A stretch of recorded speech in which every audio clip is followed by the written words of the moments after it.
দুদিন 4 दिन রাখবেন সেই তো সরকারি খরচ, তাতেও গুলি করে দিন। आप सबका स्वागत है न्यूज़ लाइन कोलकाता में। नवन्न अभियान के संबंध में हावड़ा सिटी पुलिस के साथ पश्चिम बंगाल वंचित नौकरी आकांक्षी कर्मचारी और नौकरी गंवाने वाले एकता मंच की बैठक विफल हो गई। आज चितपुर पुलिस लाइन में हावड़ा पुलिस कमिश्नर के साथ लंबी बैठक हुई। इसके बाद चितपुर पुलिस स्टेशन में एक बैठक आयोजित की गई। बैठक के बाद प्रदर्शनकारियों ने कहा कि नवन्न अभियान चल रहा है, वो इसके लिए गोली खाने को भी तैयार है। वो लंबे समय से वंचित है। वो मुख्यमंत्री से मिलना चाहते थे, लेकिन वो ये वादा भी पूरा ना कर सकी। फिर आज उन्हें चर्चा के लिए लाल बाजार बुलाया गया, लेकिन उनकी एकमात्र मांग है ममता बनर्जी के साथ बैठक। संगठन के एक सदस्य आशीष खुमरई ने कहा कि यदि उनकी मांग पूरी नहीं की गई तो अपने निर्णय पर वो अड़े रहेंगे। सिरपुर से निकलकर वो लाल बाजार के लिए रवाना हुए। পরশুদিন আমরা রাত্রি 8টার সময় ঘণ্টা দুয়েক বৈঠকে যে আলোচনা হয়েছিল সেই আলোচনায় মুখ্য সচিব পর্যন্ত আমাদেরকে একটা বসার ব্যবস্থা করেছিলেন। আমাদের দাবি ছিল মুখ্যমন্ত্রীর সঙ্গে সাক্ষাৎ। আজকে আসার জন্য বারংবার এখানকার থানার যিনি বসে আছেন তিনি বারংবার অনুরোধ রেখেছিলেন। আমরা হয়তো আশাবাদী ছিলাম যে আবার একটা আলোচনার মধ্য দিয়ে মুখ্যমন্ত্রীর সঙ্গে সাক্ষাতের দরজা হয়তো খুলবে। শেষমেশ ওনার উদ্বোধন আজকে হাওড়া সিপি সাহেবের সঙ্গে আমরা কথা বললাম। উনি আমাদের প্রত্যেকটা পৃথক পৃথক মঞ্চের একটু করে বঞ্চনার বার্তাগুলো শোনার চেষ্টা করলেন, শুনলেন। ওনার হয়তো হৃদয়ে লেগেছে, আমাদের যন্ত্রণাগুলো বুঝতে পেরেছেন।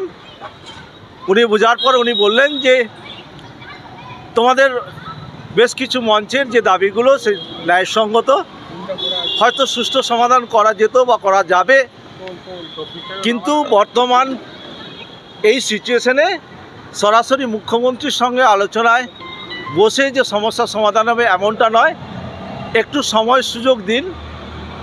মুখ্য সচিব সহ একটা টিম একটা আলোচনায় বসে তোমাদের সমস্ত বার্তাগুলো মুখ্যমন্ত্রীর গোচরে নিয়ে আসবেন। আগামী দিনে মুখ্যমন্ত্রী হয়তো তোমাদের ডেকে এর একটা সলিউশন বা দিশা দেখাবেন। তা স্বাভাবিকভাবেই আমি শেষ একটা কথাই বললাম যে আজকে এসেছিলাম যে এই মুখ্য সচিব পর্যন্ত, এটা তো গত পরশুদিনই আমাদের সঙ্গে আলোচনায় বসেছিলেন। আমরা ভেবেছিলাম ওই দরজার পরের যে দরজাটা আছে সেই দরজাটা হয়তো আপনি খুলে দেবেন। দুর্ভাগ্য সেই দরজাটা আজও বন্ধ। তাই আপনাদের মধ্য দিয়ে আমি একজন সংগঠনের সাধারণ সদস্য হিসাবে পশ্চিমবঙ্গ বঞ্চিত চাকরি প্রার্থী, চাকরিজীবী, চাকরিহারা ঐক্যমঞ্চের পক্ষ থেকে আমি আশিস বলছি, যদি 21শে এপ্রিল প্রথম কেউ যদি শহীদ হয় সেটা হবে আমি,